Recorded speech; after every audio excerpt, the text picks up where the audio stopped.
Sí, buenos días a todos, bienvenidos a la charla semanal de columna. Estábamos hablando la semana pasada del abordaje posterior en mielopatía cervical. Vamos a continuar entonces con la descripción y valoración de los abordajes anteriores en la misma patología. Esta misma diapositiva la vimos la semana pasada. Ya con esto hacemos media presentación. Básicamente, volvemos a mencionar unas estructuras importantes cuando estamos valorando la descompresión, la liberación de un canal o la recuperación de la lordosis en el contexto de la mielopatía. Y es que, como ya estamos hablando de un eje de abordaje distinto, absolutamente anterior, digamos que cobran importancia las estructuras que disminuyen especialmente el diámetro AP a este nivel, que son principalmente el cuerpo vertebral, cual puede estar en retropulsión, la herniación discal, la protrusión, extrusión, migración de material del disco, la relación entonces con osteofitos posteriores y por supuesto la osificación del ligamento longitudinal posterior.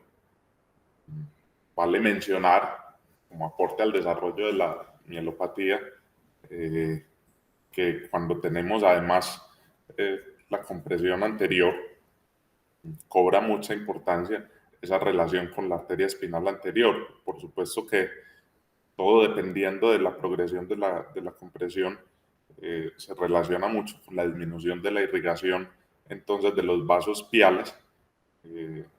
Hay un proceso donde hay un efecto de masa, donde hay un compromiso de esa barrera hemática espinal que es muy importante porque facilita la comunicación entonces de agentes apoptóticos, proinflamatorios, que generan vasoconstricción y que potencian ese compromiso de la irrigación sanguínea.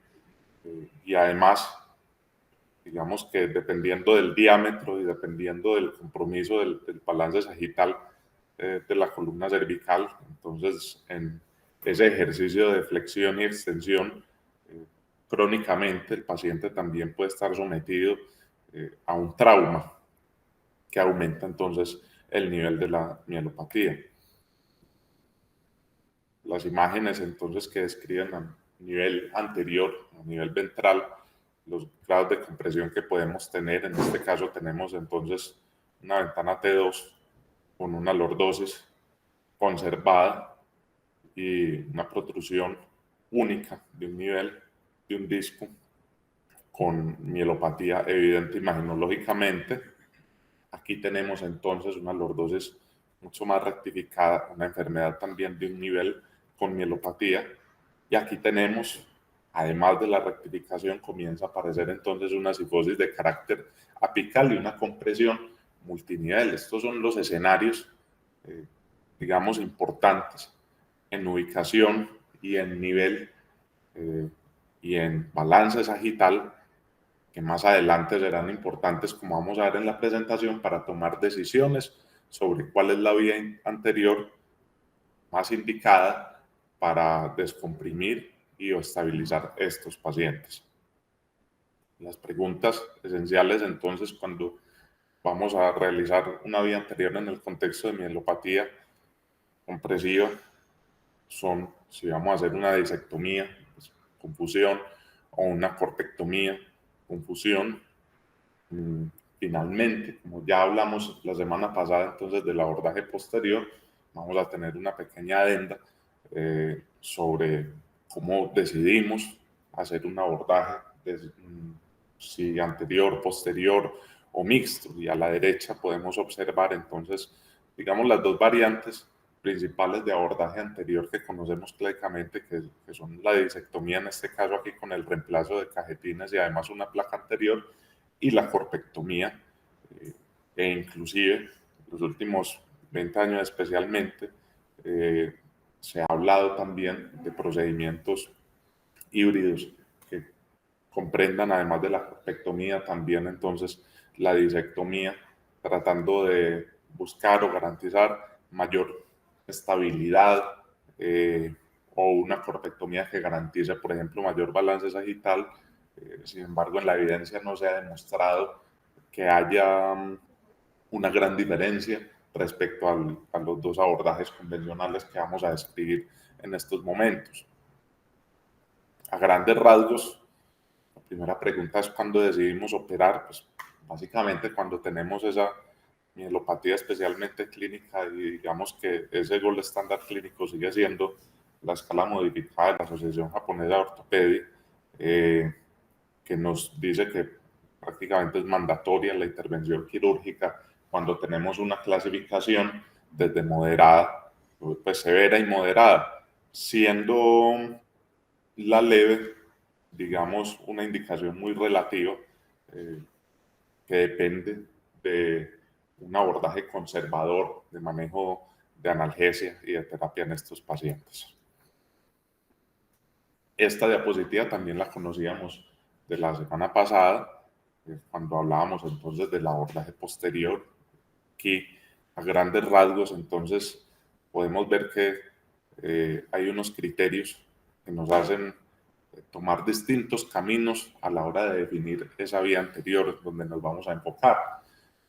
Primordialmente, el grado de enfermedad, el grado de niveles comprometidos por la enfermedad, ¿cierto? Siendo a menos niveles más indicada la descompresión anterior, que puede ser, como decíamos ahora, una disectomía, una corpectomía, y a un nivel multinivel, pues valga la redundancia, dependiendo entonces del dolor axial, ¿cierto? Si tenemos un dolor axial importante, entonces podemos valorar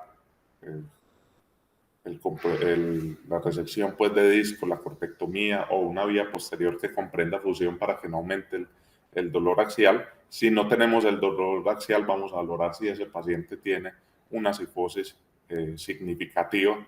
Si no la tiene, decíamos la semana pasada, nos íbamos sobre todo por la vía posterior, pero si la tiene, si ya tiene una laminectomía previa, se indica entonces de pronto con más facilidad un abordaje combinado, ¿cierto? Que sea esa descompresión anterior con una fijación posterior, y si no existe ese componente posterior, se puede valorar la posibilidad de una disectomía multinivel versus la corpectomía, o versus la misma valoración combinada, la misma intervención combinada. Entonces vemos que realmente este mapa tampoco, a pesar de que nos menciona unos factores para decidir, usar el señalador,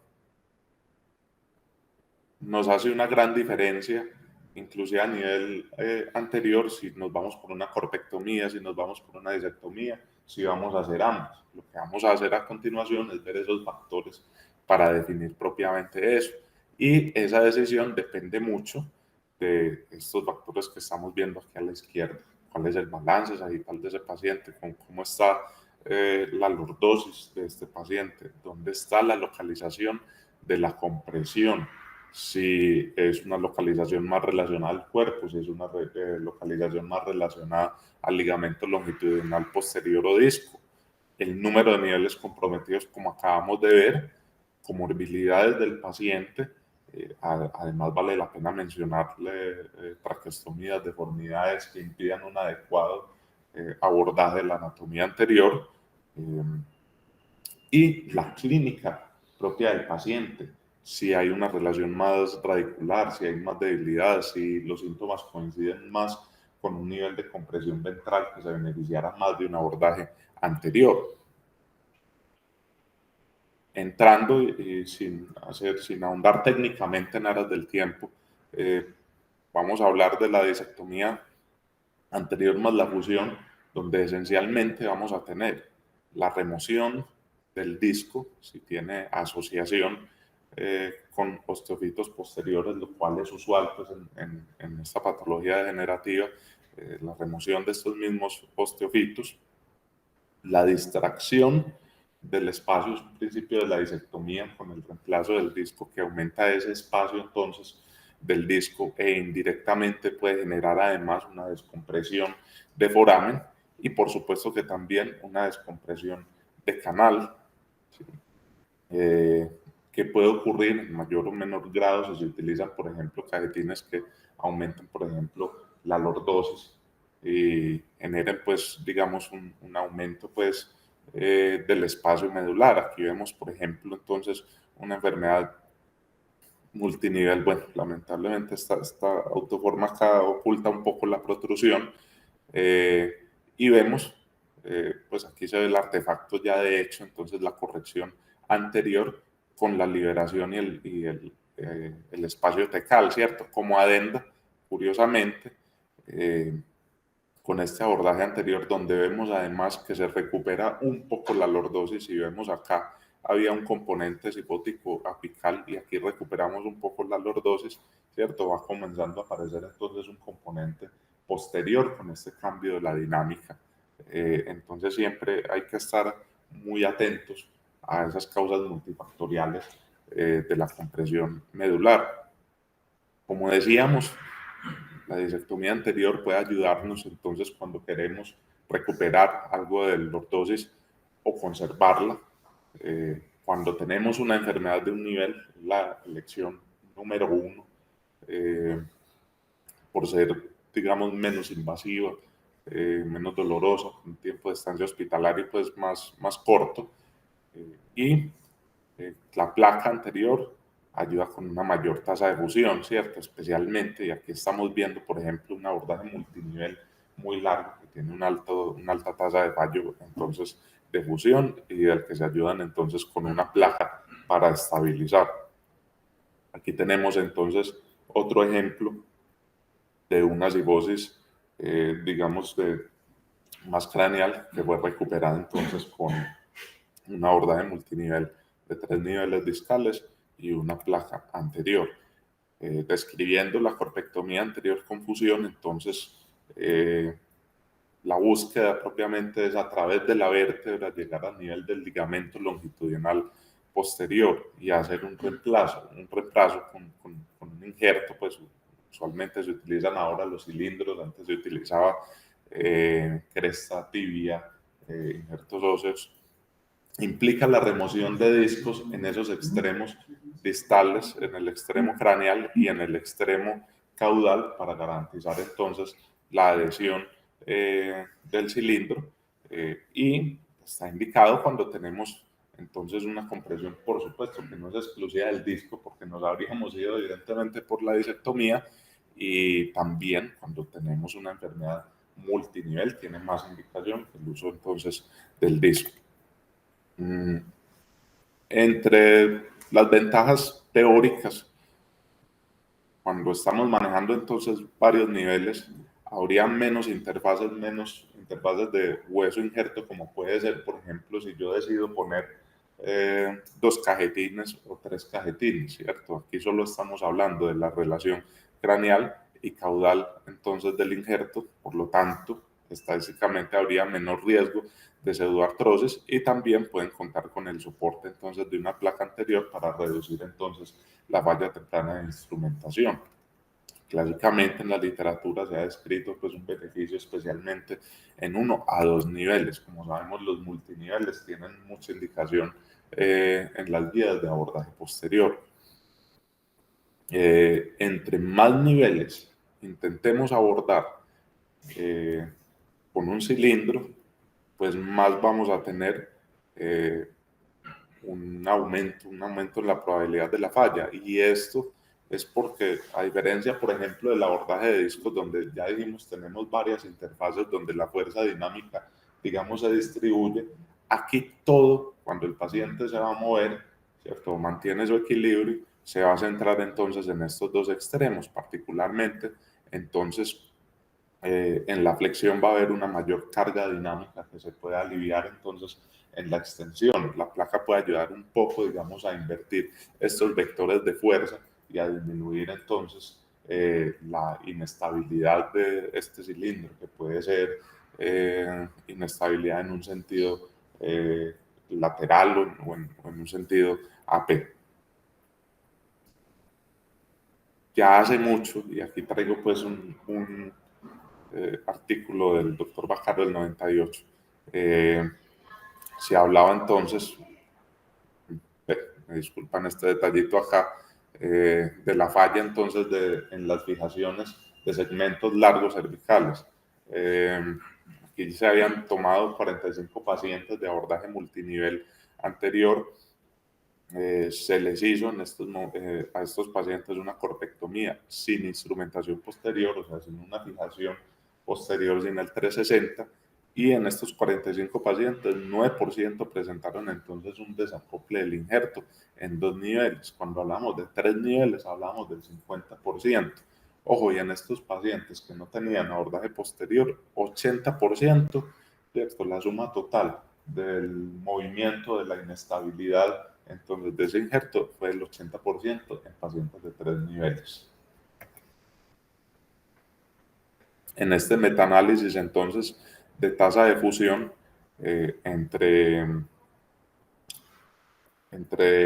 disectomía sin placa, corpectomía y disectomía con placa anterior, entonces se encuentra, bueno, por supuesto que en un disco, a nivel de un disco no vamos a comparar entre corpectomía, había una tasa de fusión mayor con el soporte de la placa cuando estamos hablando entonces de 2 niveles de disco o uno de corpectomía equivalente, encontramos una tasa de fusión muy parecida entre la corpectomía con placa o sin placa y la disectomía con placa. Y cuando estábamos hablando, pero cuando ya estábamos hablando entonces del multinivel de la valoración, entonces de 3 discos o 2 niveles de corpectomía, entonces encontramos inclusive que la corpectomía con placa tiene una tasa de fusión mayor a los 3 niveles de disco anterior.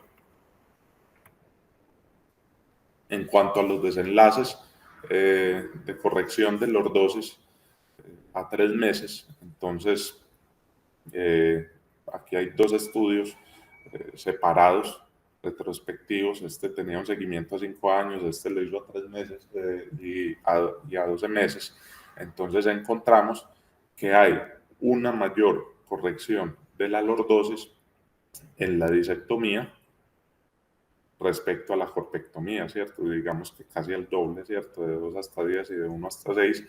Y en este caso también se cumple entonces también que no se mejora tanto los grados en que se aumenta la lordosis cuando estamos hablando de la corpectomía. Esto pues digamos que es muy evidente porque estamos hablando de un segmento largo que solo tiene digamos una articulación y 2 relaciones respecto a la interfaz de injerto hueso y que no tiene digamos esa facilidad de generar lordosis como lo pueden generar por ejemplo 2 cajetines graduados a distintos niveles. En cuanto a la clínica, si estamos valorando entonces el score japonés, encontramos que realmente no hay mucha diferencia en el score pues, de la asociación japonesa, en la disectomía y la corpectomía. Cuando hablamos del índice de disabilidad pues, del cuello, tampoco encontramos una gran diferencia entre la corpectomía y esta que es la escala Odom, que es más cualitativa de una valoración del paciente en cuanto al resultado.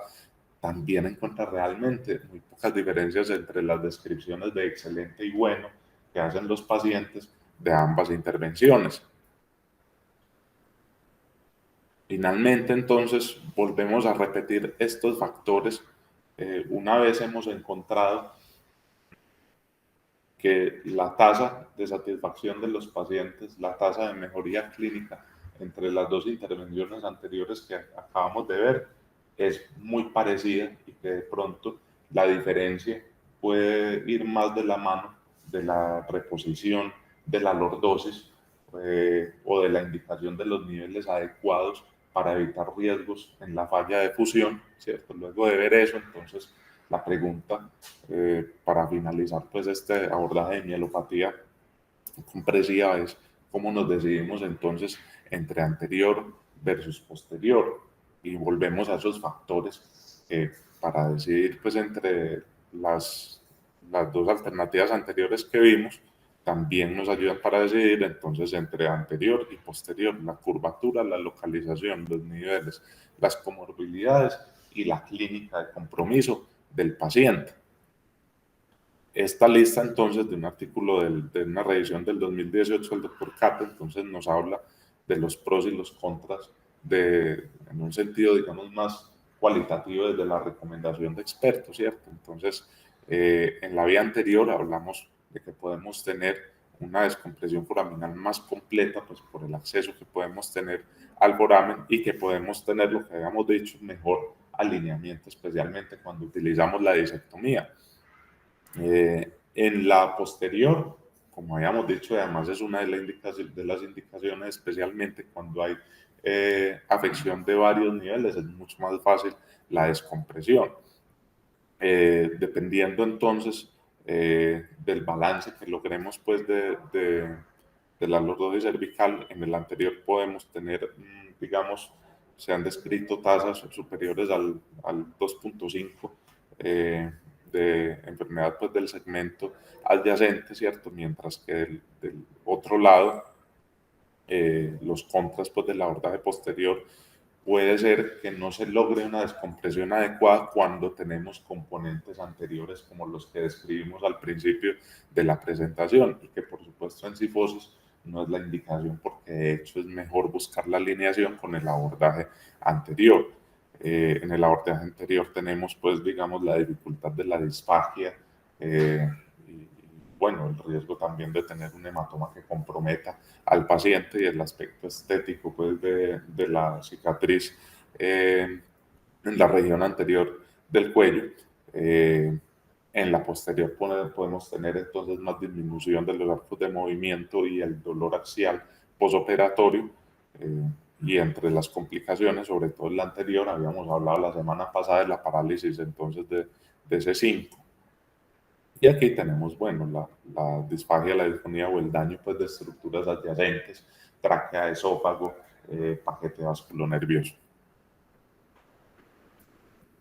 La otra consideración, entonces, para definirnos entre estas dos vías, es el balance sagital. Según la literatura, podemos encontrar límites entre el 10 y el 13% para definir si un paciente es candidato o no a la vía posterior. La línea acá modificada entonces nos marca una distancia, ¿cierto?, entre el aspecto medial del nivel de C2 a C7 y si la distancia entonces entre el componente anterior, como vemos acá en este caso, ¿cierto?,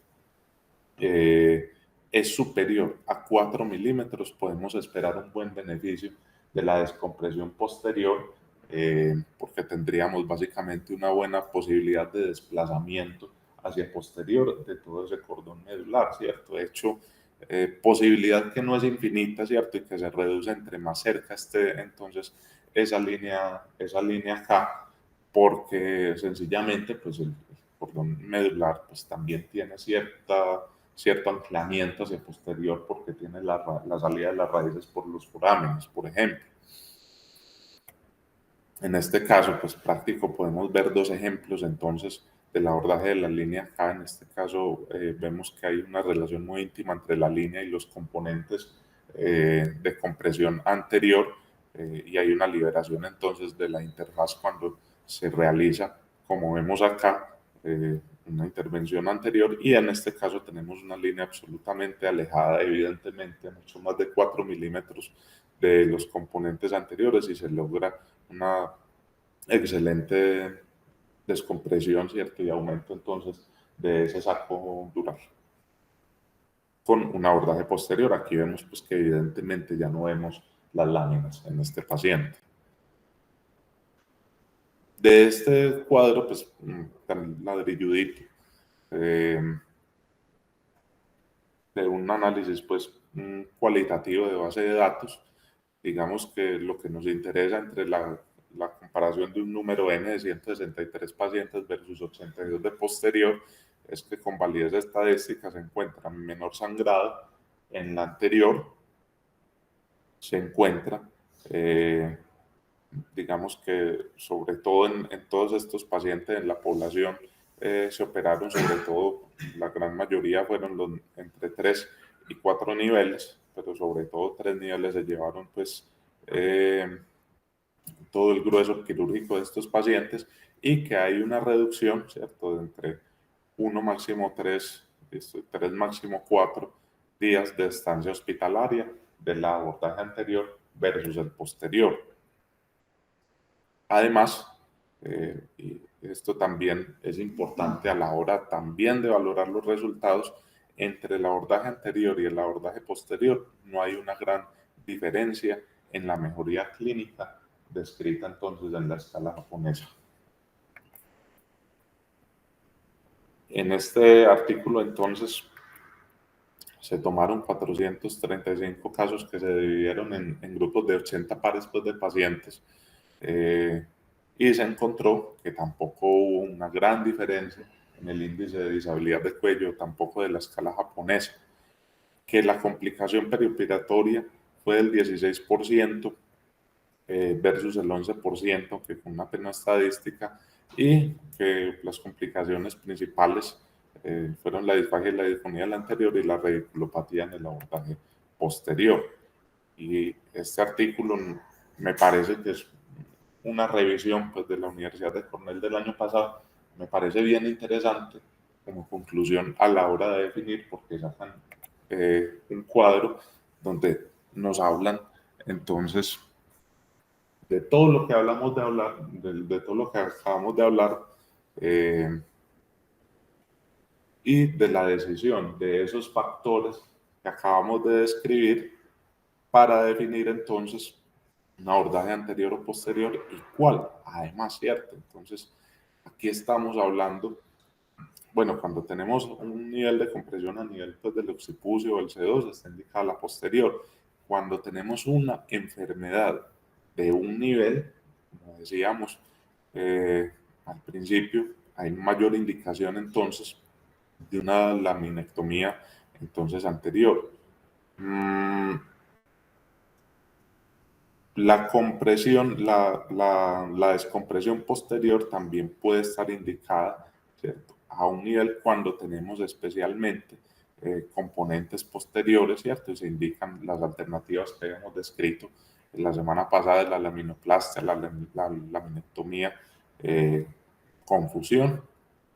Cuando tenemos una enfermedad a nivel retrovertebral, o sea, un componente ventral compresivo, la indicación entonces es abordaje anterior. Y cuando estamos enfrentándonos entonces a una enfermedad de múltiple nivel, más de 3 niveles, entonces definitivamente se recomienda la vía posterior.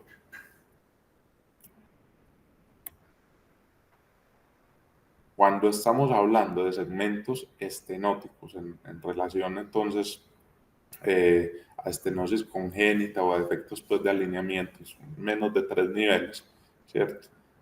Si hablamos de un nivel, puede tener la misma validez seleccionar entonces a nivel de resultados un abordaje anterior versus posterior. Recordemos que había mucha indicación de abordaje posterior en estenosis congénita. Cuando estamos hablando entonces de una cifosis superior a 13 grados, en alguna literatura de 10 grados, entonces la indicación de abordaje anterior, ¿cierto? Y lo que habíamos descrito de la relación de la línea K también nos ayuda a tomar una decisión para elegir un abordaje anterior sobre el posterior. Cuando hablamos específicamente de osificación, que usualmente es a varios niveles del ligamento longitudinal posterior, nos podemos valer inclusive de un abordaje combinado. ¿Listo?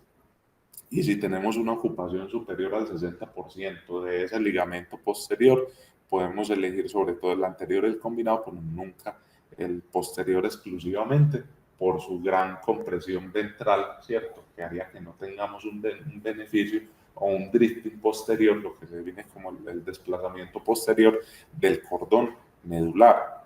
Si tenemos una mieloradiculopatía por una herniación de disco suave, pues en contexto de inestabilidad podemos valernos del abordaje posterior, pero si ya tenemos una estenosis espondilótica, pues se puede indicar mucho el abordaje combinado.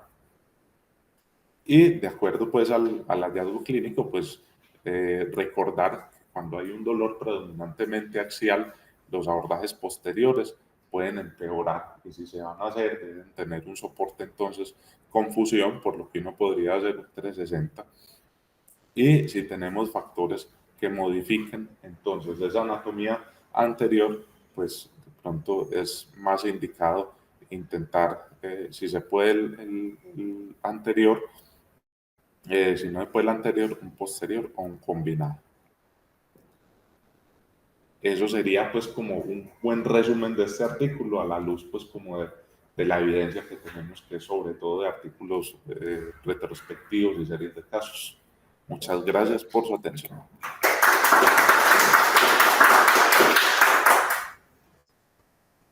Julián, a mí me llamó la atención una imagen que presentaste ahí, si querés la poner, cuando empezaste a hablar como de las cirugías anteriores, y dale más adelante.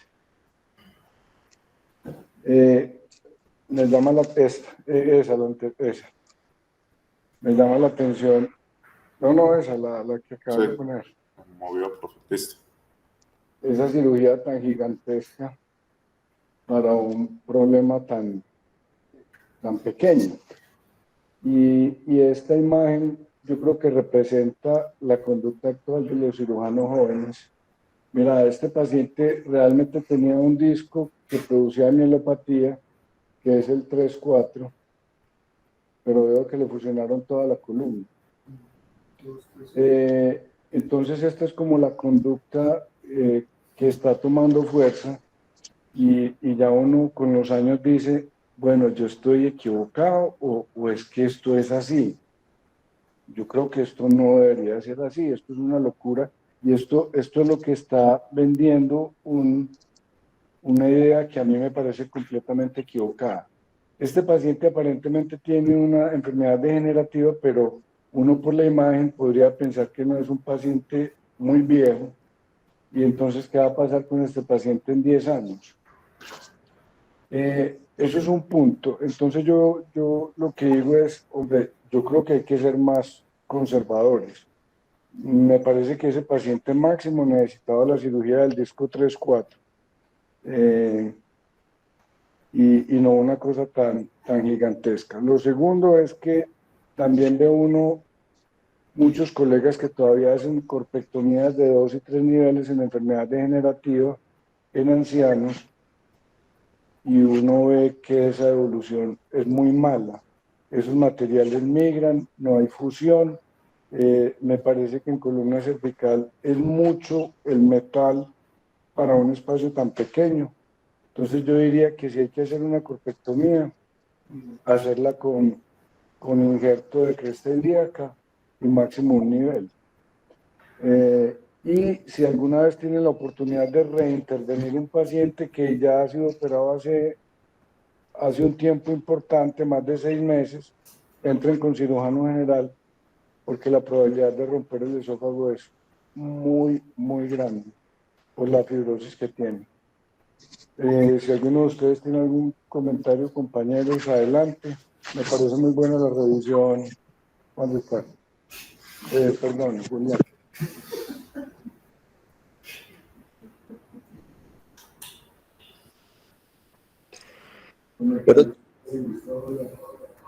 Buenos días, Nacho.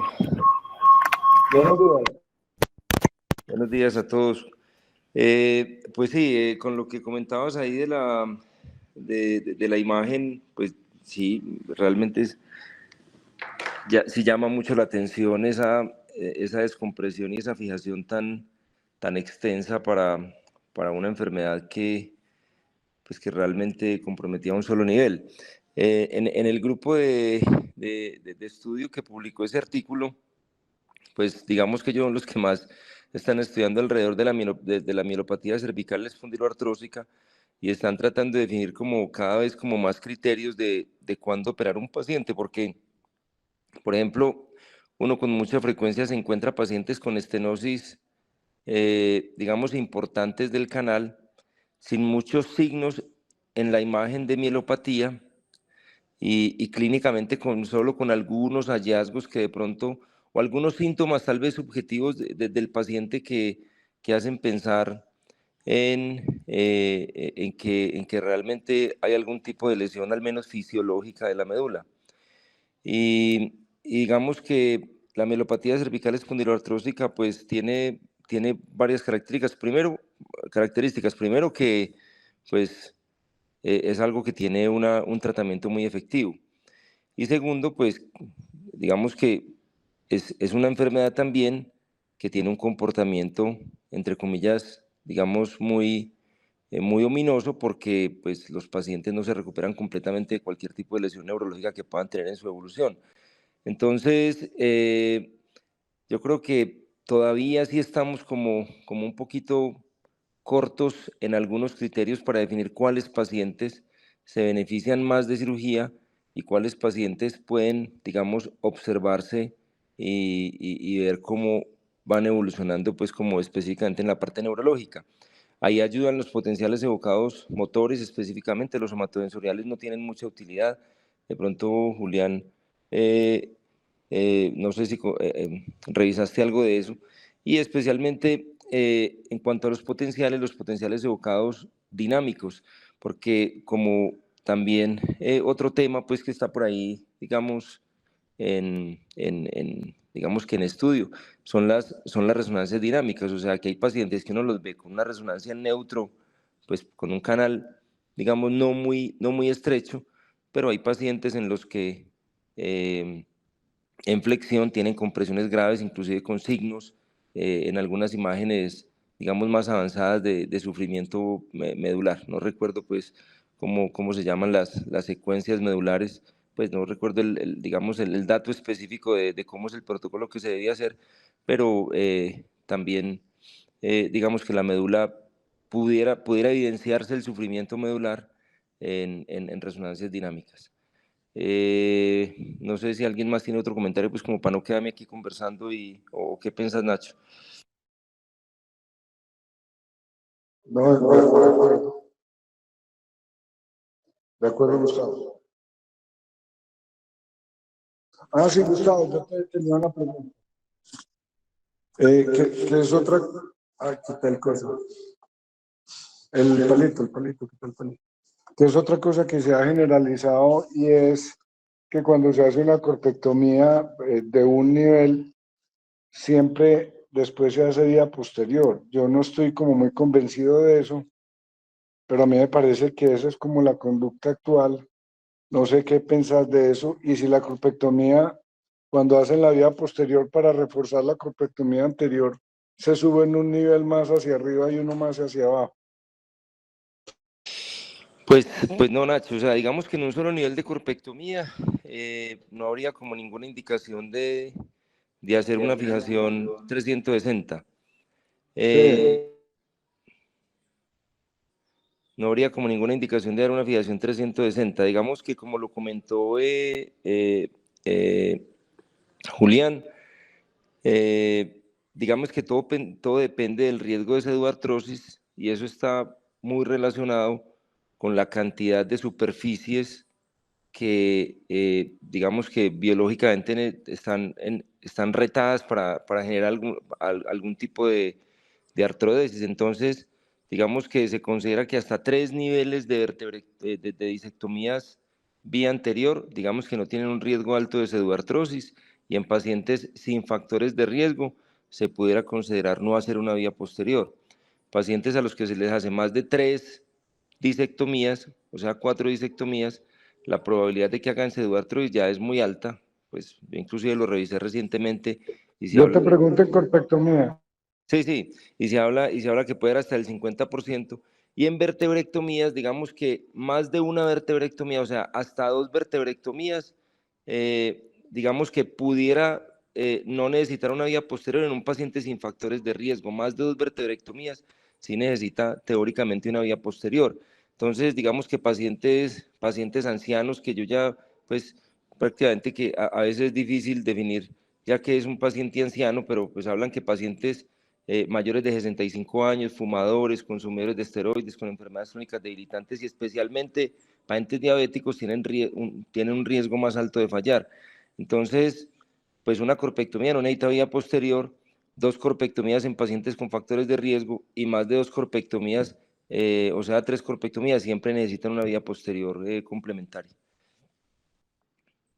Y otra cosa, lo que Julián sí lo dijo, digamos que sí lo dijo muy explícitamente, es mejor hacer disectomías que vertebrectomías. Y yo pienso que las razones son varias. Primero, las disectomías corrigen mejor el balance sagital. Y segundo, cuando uno está haciendo una disectomía, como tiene el apoyo del disco del cuerpo de abajo y el cuerpo de arriba, la descompresión lateral es muchísimo más efectiva que cuando uno hace una vertebrectomía, porque digamos que cuando quitas el cuerpo, digamos que perdés como el apoyo con el que vos realmente haces una buena descompresión lateral. Otra cosa, también digamos que cuando haces una vertebrectomía, también perdés como la posibilidad de hacer una buena descompresión indirecta en cada uno de los forámenes, porque cada una de las cajas abre el foramen y obviamente pues mejora el área del foramen y todo esto pues que también es favorable en la descompresión lateral. Entonces, en la medida de que uno pueda hacer más disectomías, digamos que el resultado también puede ser mejor en varios aspectos. Gracias, Nacho.